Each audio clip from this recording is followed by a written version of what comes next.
Thank you very much, Glenn and Ian. Appreciate your hard work this evening. So there you go, Chelsea.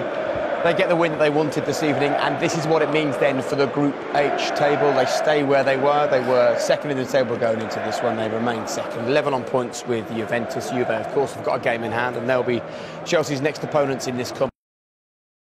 If they avoid defeat in their game this evening, they will qualify for the knockout stages.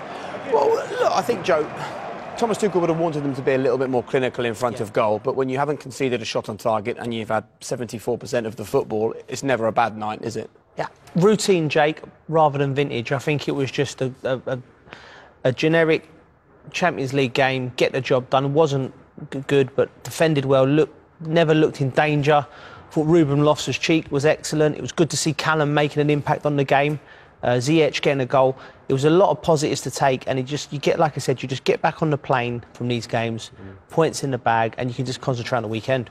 I think that's what's great about this Chelsea team. They can go and beat Norwich 7-0, sorry Jake, or they can come today and you know, not have an amazing performance against a much better Malmo team that we saw at Stamford Bridge, but still get a performance, get the job done. You know, some good performances in there. Hudson-Odoi with the assist, and obviously Ziyech with the goal, and Loftus-Cheek. But that's this Chelsea team. That's the machine of this Chelsea team. They can really perform really well, but also they can get results without fantastic performances.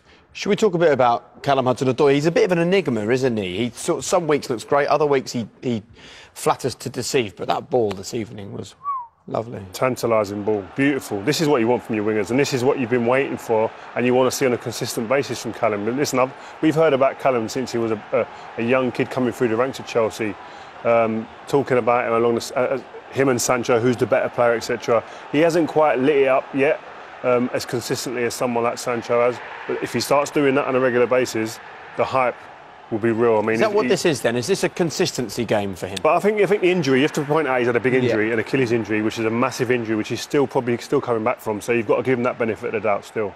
I think with Hudson-Odoi, often when he's going 1v1, he looks like he's overthinking.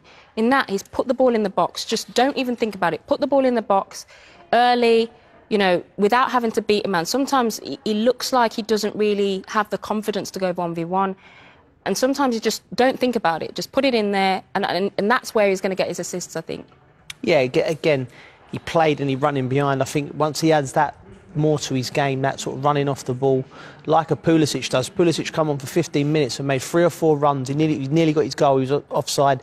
But Callum, that was a lovely touch, turned it round the corner. And the way upon Rio's right, you've been hearing a lot about him, and he's achieved a lot in his young career already. But there's still more to come. There's still improvements to make. And what I would say is he's added more to his game under Tuchel. He can play right wing back. He can play inside off the right, inside off the left. He's a valuable player to Chelsea. But I still think there's levels to go up from him. Yeah, I 100% agree on that. There's more to come from Callum Hudson-Odoi. But going back to the performance, we've all been there. You've gone away to stadiums like this where people expect it to be easy, expect you to roll teams over. These are hard games to navigate sometimes. If you don't go into them with the right mentality, you can get turned over. And that's what I really like about this team at the moment under Tuchel, is that he gets his team, forget the tactics, etc. Mentally, they're ready to rock and roll every game, week in, week out. You know he'll still be looking at the things that weren't great, though, like the paucity in front of goal will frustrate him this evening. Yeah, but they've still got the game done and dusted. He'll think, listen, long term, that's got to improve. But I'll take that tonight. I've got all my big strikers not playing and not on the pitch, not on the bench. You're pretty much done for the evening. Before you go, Ruben Loftus-Cheek, big night for him, and he delivered as well, didn't he? He delivered. All right. Thank you very much for being with us. Thanks, Jake. Man of few words. You can go and chill out now. Paul Scholes is going to join us very shortly.